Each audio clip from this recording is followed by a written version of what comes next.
नमस्कार, cook with Neelam ढमाळे या आपल्या चॅनलमध्ये आपल्या सर्वांचं खूप खूप मनापासून स्वागत। आज आपण एकदम चवदार आणि खूप अशी पौष्टिक असणारे गव्हाच्या पिठाचे डिंकाचे लाडू बनवणार आहोत। थंडी आता सुरू झालेली आहे आणि थंडीमध्ये मुलांना पौष्टिक असं काहीतरी आपल्याला द्यायचं असतं। तर हे जे आपण गव्हाच्या पिठाचे डिंकाचे लाडू बनवणार आहोत ते अतिशय पौष्टिक लाडू आहेत आणि ते तुमच्या लहान मुलांना आवडतील सुद्धा आणि बनवायला सुद्धा फार सोपं आहे। गुळाचा पाक न करता आपण गव्हाच्या पिठाचे डिंकाचे लाडू बनवणार आहोत। तर लगेचच सुरुवात करूयात आपल्या रेसिपीला। इथे आता पहा मी एक कढई गॅसवरती गरम होण्यासाठी ठेवलेली आहे। या कढईमध्ये आता आपण 1 वाटी खोबऱ्याचा खीस घेऊयात।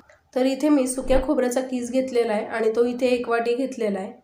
आता हो जो खीस आहे तो मंद आचेवरती आपल्याला छान असा परतून घ्यायचा आहे। खूप जास्त गडबड करायची नाही खीस परतून घेताना, कारण तो लगेचच करपू शकतो। त्यामुळे अगदी मंद आचेवरती लालसर होईपर्यंत आपण हो खीस भाजून घ्यायचा आहे। तर आता तो आपण भाजून घेऊयात। इथे आता पहा 2-3 मिनिटांमध्ये लगेचच आपला खीस हा छान लालसर असा भाजला गेलेला आहे। अशाच प्रकारे खीस हा भाजून घ्यायचा आहे।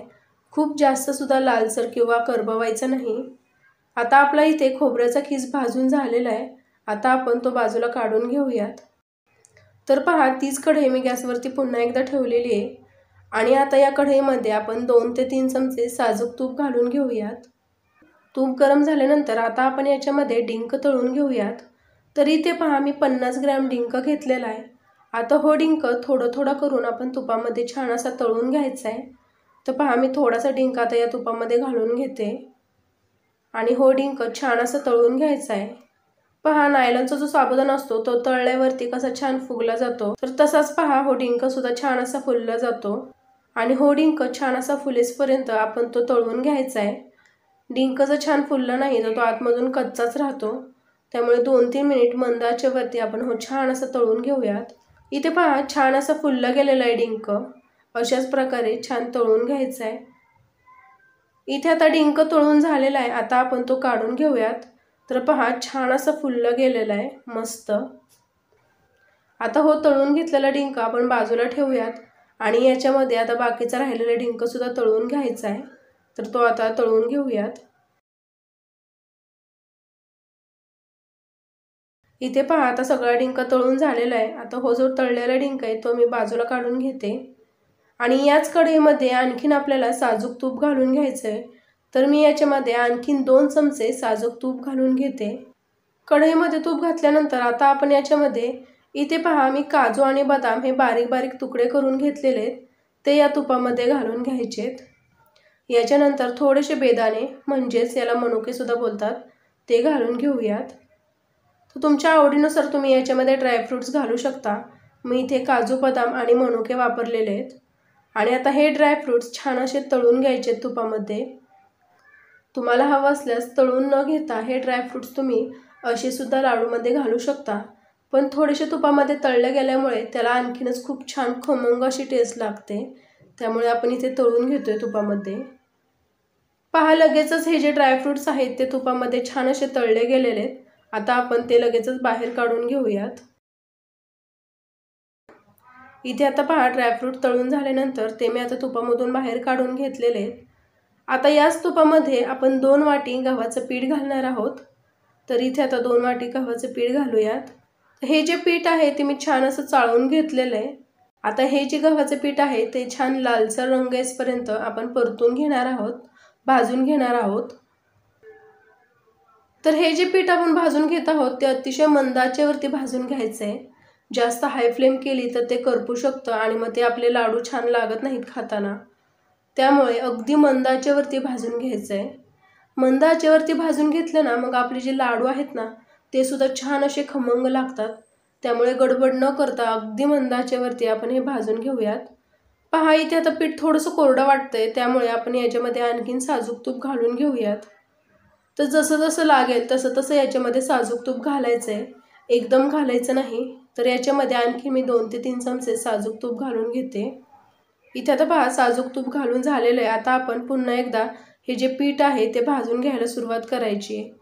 याच्यामध्ये साजूक तूप घालून घेत असताना एकदमच घालायचं नाही, त्यामुळे आपला अंदाज चुकू शकतो। त्यामुळे अगदी थोडं करून याच्यामध्ये साजूक तूप घालायचं आहे। थोडा वेळ लागला तरी चालेल, पण गडबड करायची नाही. अगदी थोडं थोडं करून याच्यामध्ये साजूक तूप घालायचं आहे. इथे आता पहा, थोडा वेळ भाजल्यानंतर तुम्ही पाहू शकता आपले जे गव्हाचे पीठ आहे त्याचा कलर चेंज होत चाललेला आहे. अशाच प्रकारे हे पीठ आपल्याला आणखीन भाजून घ्यायचं आहे. तर पहा, याच्यामध्ये मी आणखीन 2 चमचे साजूक तूप घालते आणि पुन्हा एकदा हे गव्हाचे पीठ परतून घेते. इथे आता पहा 10 मिनिट झालेले आहेत. मी हे जे गव्हाचे पीठ आहे ते मंद आचेवरती छान असं भाजून घेते. जसं की मी सांगितलं, थोडं थोडं तूप घालून हे पीठ भाजून घ्यायचं आहे. तसंच मी छान असं भाजून घेतलेलं आहे. पहा, छान असं खरपूस भाजून झालेलं हे गव्हाचं पीठ. अशाच प्रकारे छान लालसर रंग येईपर्यंत हे पीठ आपण भाजून घेणार आहोत. इथे आता पीठ भाजून झालेलं आहे. मी आता हे बाजूला काढून घेते आणि थंड होण्यासाठी ठेवायचे. तर इथे आता पहा, मी ताटामध्ये भाजून घेतलेला खोबऱ्याचा खीस ठेवलेला आहे. याचबरोबर तळून घेतलेले ड्रायफ्रूट्स, आपण भाजून घेतलेलं गव्हाचं पीठ आहे ते पण मी इथेच घेतलेलं आहे. आणि याचबरोबर तळून घेतलेला डिंक. तुम्ही पाहू शकता, आपण जो तळून घेतलेला डिंक आहे तो छान असा तळला गेलेला आहे, मस्त फुगलेला आहे. हे पहा, अगदी हाताने सुद्धा लगेचच फुटतोय. मस्त अशाच प्रकारे हो डिंक छान तळला गेला पाहिजे. आता सगळ्यात अगोदर हो जो डिंक आहे तो हाताने सुद्धा बारीक होतोय, पण तरी सुद्धा मी मिक्सरमधून फिरवून घेणार आहे. तर हे पहा, मी मिक्सरच्या भांड्यामध्ये डिंक काढून घेतलाय. आता हो मी मिक्सरला फिरवून घेते. इथे आता पहा, जो डिंक आहे तो मी मिक्सरमधून बारीक करून घेतलेला आहे आणि तो छान असा बारीक झालेला आहे. आता हो बारीक केलेले डिंक मी या ताटामध्ये काढून घेते. आता याचबरोबर जे बाकीचे जिन्नस आहेत, म्हणजे जे भाजून घेतलेला खोबऱ्याचा खीस आणि ड्रायफ्रूट्स आहेत ते सुद्धा तुम्ही मिक्सरमधून बारीक करून घेऊ शकता.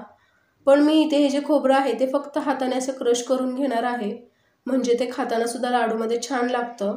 याचबरोबर हे जे ड्रायफ्रूट्स आहेत ते मी बारीक बारीक तुकडे करून घेतलेले आहेत, त्यामुळे मी ते सुद्धा बारीक करणार नाही आहे, अशाच प्रकारे ठेवणार आहे. तुम्हाला हे बारीक करायचं असेल तरी करू शकता किंवा तसंच ठेवायचं असेल तरी ठेवू शकता. आता हे जे सगळे जिन्नस आहेत ते छान असे आपण मिक्स करून घेऊयात. तर एकजीव होईपर्यंत आता हे आपण मिक्स करून घ्यायचे आहेत.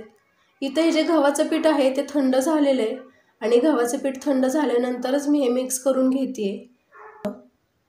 गरम गव्हाच्या पिठामध्ये तुम्ही जर हे जिन्नस एकमेकांमध्ये मिक्स करायला जाताल तर हाताला भाजू शकतं, त्यामुळे गव्हाचं पीठ आहे ते थोडंसं थंड होऊन द्यायचं आहे. त्यामुळे थंड झाल्यानंतर आता मी हे मिक्स करून घेते.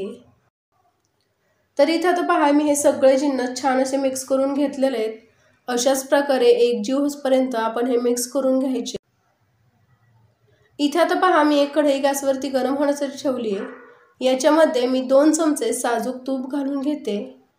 तूप घालून झाल्यानंतर आता याच्यामध्ये 1 वाटी बारीक चिरून घेतलेला गूळ घालून घ्यायचा आहे. तर इथे मी 2 वाटी गव्हाच्या पिठासाठी 1 वाटी गूळ घेतलेला आहे. तुम्ही तुमच्या आवडीनुसार गूळ कमी जास्त सुद्धा करू शकता. तुम्हाला हवं असल्यास तुम्ही आणखीन गूळ सुद्धा याच्यामध्ये घालू शकता. आता हो जो गूळ आहे तो आपल्याला वितळून घ्यायचा आहे, तो वितळून देऊयात. तर पहा, इथे गूळ आता वितळलेला आहे.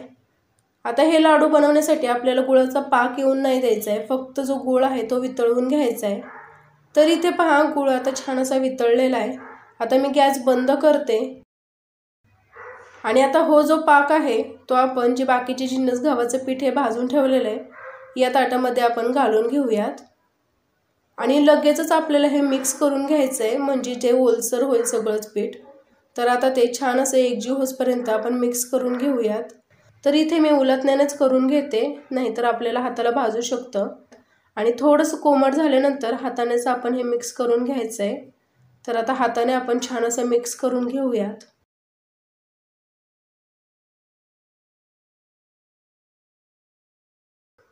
इथे आता पहा, जो वितळवलेला गूळ आहे तो छान असा मिक्स झालेला आहे पाकामध्ये, एकजीव असा झालेला आहे. आता आपण याचे लाडू वळून घेऊयात.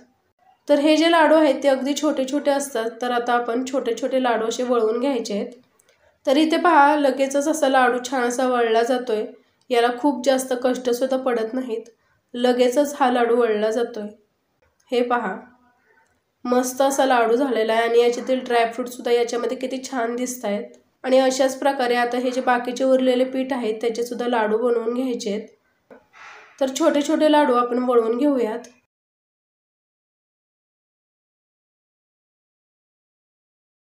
इथे तर पहा, सगळे लाडू वळवून झालेले आहेत मस्त.